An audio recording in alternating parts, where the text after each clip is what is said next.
voting. It's the cornerstone of U.S. democracy. Every 2 years, in midterms or a presidential race, you drag yourself into the booth believing your vote weighs the same as everyone else's. From the mightiest billionaire to the poorest pauper. Well, that is the theory. In practice, your vote might be worth next to nothing. Today on the Infographic Show, we're breaking down the twisted world of gerrymandering, how it works, its legality, and what it really means for you. There are actually two types of gerrymandering, one that's legal and one that very much isn't. And we'll get into which is which later. The common factor in all types of gerrymandering is maliciously redrawing the lines around electoral districts to benefit one group over another. In the first major type, known as political or partisan gerrymandering, it is doing this to benefit one political party over another. In racial gerrymandering, it is to break the voting power of certain racial or ethnic groups. Let's slow our roll for a sec and really break this down, since folks on the news tend to act like everybody just automatically knows what all this jargon means. What benefit comes from redrawing the borders of an electoral district anyway? Every state is made out of voting districts. This helps simplify things rather than taking the entire state in one huge voting block where specific voter needs might be hard to address. There are actually a number of different types of electoral districts, covering everything from local government to school boards. But for the purpose of this video, we're specifically thinking of congressional voting districts and state legislative districts. You know, the ones that decide which politicians are going to be in the U.S. House of Representatives and the Senate. But of those two, the most important when it comes to gerrymandering are the House of Representatives, a real-life haunted house if there ever was one. That's because the House is a population-apportioned legislative body, so its voting districts aren't split by geography, one town or neighborhood per district, but by population, and each district needs to be of a roughly equal population to all the others. There are 435 districts for 435 different members, and how these populations are decided is all down to the U.S. Census. The U.S. Census is extremely important. In fact, it's the largest U.S. government undertaking that doesn't involve the military. The census is carried out every 10 years, and as such, that's how often congressional districts are typically redrawn. Some folks want to see that changed for their benefit, though. We'll get to that later. All you need to know for now is that the census tells us what the entire population of the country is, and it helps us break down those populations into different demographics, from age to race to religion and ideology. Like any tool, it can be used for good or evil. On the good side, knowing who your constituents are at any level of representation, from a Congress member to the President of the United States, helps you to better serve them. On the evil side, we're back to gerrymandering.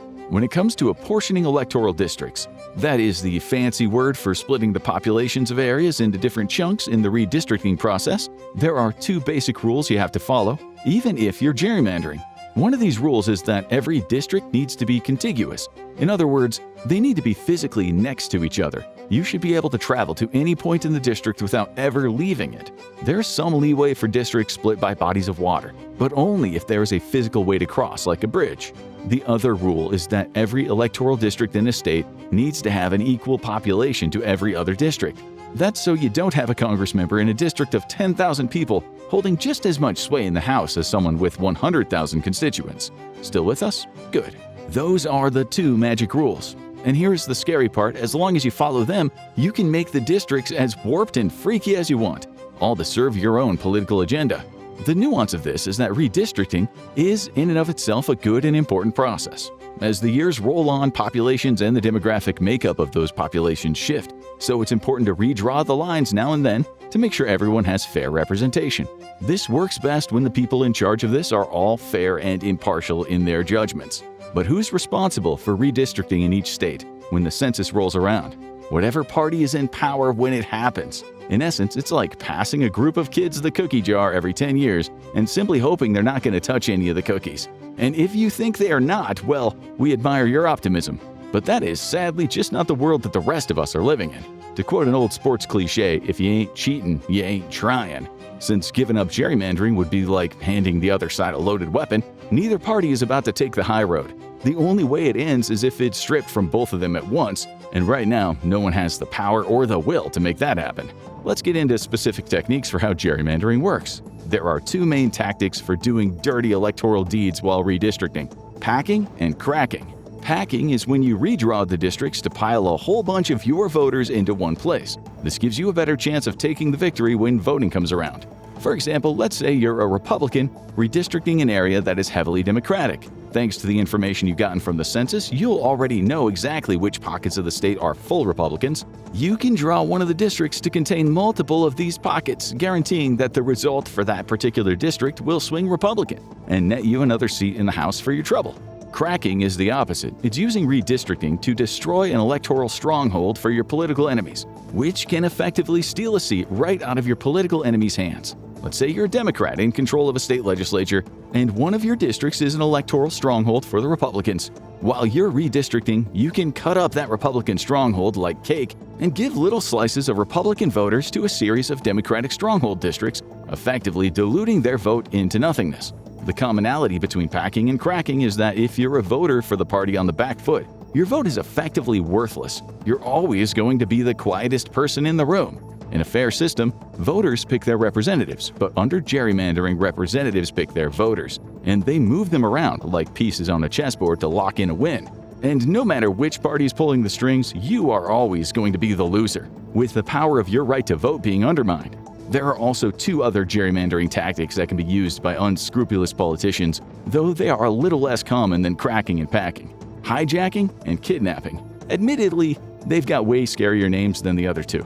Hijacking can turn politics into a real blood sport. It fuses two pre-existing districts, which will put the incumbents of those districts in direct electoral conflict with one another, guaranteeing that only one of them will keep their seat. It's a great technique if you have a pair of representatives you really want to kneecap. But while hijacking is brutal, we think no form of gerrymandering is more petty than kidnapping. This method involves redrawing the district so that the incumbent's home is cut out of their previous district. It's a method that Democrat Hakeem Jeffries described as, quote, gangster. It's notoriously hard to win a district that you don't live in, so cutting out a candidate basically leaves them politically adrift. And sadly, modern technology has made gerrymandering even easier because this brand of shady redistricting runs on census data. Modern computer models let politicians gerrymander with surgical precision. It's a level of efficiency that old-school paper maps could only dream of. However, just because gerrymandering seems even better suited to the conveniences of modern technology doesn't mean it's a modern concept. In fact, the name was first coined a little over 200 years ago.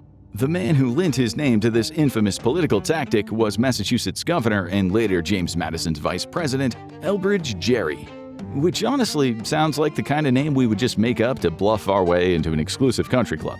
He redistricted to consolidate the Federalist Party vote back in 1812, and it was such an absurd shape when he was done that the commentators at the time said one of the districts looked like a salamander. This popular concept was turned into a political cartoon by the Boston Gazette, drawn by Elkanah Tisdale, dubbing it the Gerrymander. This name has stuck ever since. Of course, it's important to note that gerrymandering isn't always an instant win hack politically. After all, if it was, it'd be the only trick politicians ever used. Like a lot of shady tactics, it's very easy to overplay your hand here and put yourself at a major disadvantage. According to Jay Dow, a political science professor at the University of Missouri, quote, "You can really put your own party in danger if you make those margins too thin and you have a bad year. You can end up losing 4 or 5 seats instead of gaining them.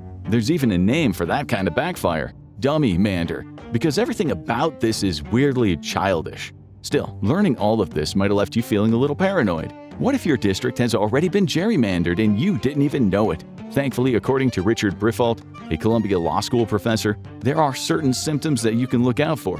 For example, if redistricting was done entirely by the state's ruling party, with no input from the minority party, there's a pretty good chance that gerrymandering was at play. Also, if this redistricting was done mid-cycle rather than as a response to a changing population data from the census, and probably the most infamous tell of all is a district having a downright freaky shape that only barely feels contiguous, much like the infamous salamander-shaped district that started it all. But where do things stand today? Which states are the most and least gerrymandered? Thankfully, we've got Princeton University's Gerrymandering Project, which gives each state a redistricting report card based on a number of factors: partisan fairness, competitiveness, geographic features, partisan composition, and minority composition. Using all of this data, they have given each of the 50 states a rating from A to F, with A being extremely fair in terms of districting, and F being, well, the opposite. The honor roll nerd states earning A grades, the founding fathers would be proud of, include Washington, Idaho, Arizona, Colorado, and Minnesota. Flunking out, Texas, Florida, Georgia, and the Carolinas. And then there are Alaska, North Dakota, Vermont, West Virginia, and Hawaii, who apparently forgot to turn in their homework entirely. We are not angry, we're just disappointed. Okay, so you probably get the point by now, so let's ask the big question. Is any of this legal? And the surprising answer is, yeah, a lot of it is. There are a huge number of important legal cases fought over it, and we'll try to go over the most important ones here. Gerrymandering really entered the spotlight in 1962 with Baker versus Carr. The Supreme Court ruled that Tennessee's decades-long refusal to redraw legislative districts violated the Equal Protection Clause of the 14th Amendment. By ignoring population shifts, the state had allowed some districts to hold far more political power than others. The principle of one person, one vote was affirmed further in 1963 with Gray versus Sanders. The court struck down Georgia's county unit system, which gave rural counties far more weight than urban ones in Democratic Senate primaries, making some votes worth more than others. The same could be said for Westbury versus Sanders in 1964, and Reynolds versus Sims put it in clear black and white with a verdict that said, quote, "The Equal Protection Clause requires that the seats in both houses of a bicameral state legislature must be apportioned on a population basis. To put it into plain English rather than supreme legalese, you need to keep your districts on an even playing field as far as populations are concerned." Just like we were saying earlier. But as we've said, there is still a lot of legal wiggle room. As long as your bizarrely shaped districts are contiguous and have roughly equal populations, they're allowed. And basically every single Supreme Court decision on the matter since has affirmed this. Challengers have tried to find some judicial basis to attack partisan gerrymandering in Supreme Court cases. In 2004, that's Veith versus Jubilerer. In 2018, that's Gill versus Whitford. And in 2019, that's Rucho versus Common Cause. But despite sharp dissidence from the court's liberal wing, the majority has consistently ruled there is no clear legal standard for declaring partisan gerrymandering unconstitutional, no matter how unfair that feels. Racial gerrymandering, on the other hand, is thankfully a different story. Unlike the ideological kind, this is very illegal. In 1986, Thornburg versus Gengel cemented the idea that redistricting based on race violated the 1982 amendment to the Voting Rights Act of 1965, which guaranteed that no minority group should be disadvantaged in electing representatives of their choice. That principle held firm in 1993 when Shaw versus Reno ruled that if a redistricting plan couldn't be explained by anything other than the race of its constituents, it was flat out illegal. This was reaffirmed again in 1995 in the Miller versus Johnson ruling, which forbade race as the predominant factor in justifying the drawing of district boundaries. Putting all this a lot more simply, if you gerrymander based on race and get caught doing it, then you are going to get in legal trouble. But if you're in control of your state legislature and you redraw those lines to benefit you politically without directly disenfranchising a racial group, you're in the clear. There's pretty much nothing anybody can do about it except hope that you could all just bet on a dummymander so they can oust you in the next election cycle. And then they could redraw the maps themselves when the census gets taken again, however many years away that is. If you are feeling infuriated and hopeless after all this, believe us when we say you are really not alone. Some people have even proposed some creative solutions for the gerrymandering scourge. One of the words you're likely to hear quite frequently in gerrymandering discussions is compactness, which is exactly what it sounds like. Ideally, districts should use these compact little jigsaw pieces that slot together neatly, in total opposite of the big, unwieldy salamander that Governor Jerry drew back in 1812. One way to stamp out gerrymandering could be putting in mechanisms that ensure compactness in redistricting. In a 2017 Michigan town hall on the matter, one person suggested that elected officials should be forced to build models of their new districts in Lego. If the resulting Lego district falls to pieces, it fails the compactness test. It's a fun idea, maybe just not scientific enough to enter the law. Someone would need to explain what Lego is to all the boomers on the Supreme Court, and nobody wants that job. Others have suggested doing effectively the same thing with computer programs, measuring average distances between urban centers and other points of interest to see whether they were looking at an irregularly shaped district. Others still have suggested a method called proportional allotment, where congressional districts would elect 3 to 5 members rather than just one. And that way, not every district is such a zero-sum game. It's a radical idea that would be a major overhaul of the current system, but considering the current system sucks, it's probably something that we should at least hear out, right? At the very least, it can mean a higher representative-to-constituent ratio, meaning you're more likely to be heard on whatever issue is plaguing your district at any given time.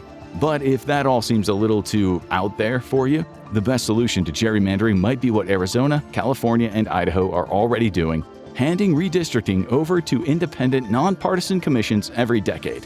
On paper, it's simple, but critics point out the obvious problem. In today's hyper-polarized climate, where do you even find people truly impartial enough to run them? And that is a question we honestly don't have an answer to either.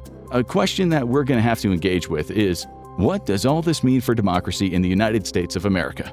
Well, let's be real. It's not great, is it? Gerrymandering erodes the voting rights of every American. It treats people like political pawns for politicians who are less eager to serve their citizens and more eager to use them to keep their power. And unless something is done about it soon, it's only going to get worse. We're now entering what seems to be a kind of gerrymandering arms race. In late July 2025, Republican officials in Texas proposed a plan to redistrict 5 years before the next census, which is due to take place in 2030. The redistricting would give Texas Republicans 5 extra seats in the House. This would give them a cushion in the 2026 midterm election, a chaotic time as all members of the House of Representatives are up for re-election. But because the Texas House of Representatives needs a majority of House members in attendance in order to pass redistricting legislation like this, 57 Texas Democrats fled the state in order to delay the vote. Democratic governors in California, Illinois, and New York have said that they'll redistrict in retaliation if Texas carries out their plans. Meanwhile, the Republican governors of Indiana and Florida have suggested that they might do the same, adding to the seemingly endless cascade. Who knows who will hop off the bench and try it next? The current administration has even floated the idea of an unprecedented mid-decade census. It's hard to believe that there is any other reason for this than just giving states the opportunity to redistrict. Experts have said that this would be difficult, if not impossible, to actually pull off on such short notice. But where there's a will, there's a way, and there's definitely a will here. If it happened, you could expect a domino effect of gerrymandering and counter-gerrymandering to erupt nationwide. The only question that remains is, do you want your representatives to work for you, or are you just comfortable working for your representatives? If you think gerrymandering twists democracy, try stepping into the Oval Office, where the real challenges begin. Watch Why Being the President Actually Sucks to see why the job might not be worth the power, or click on this video instead.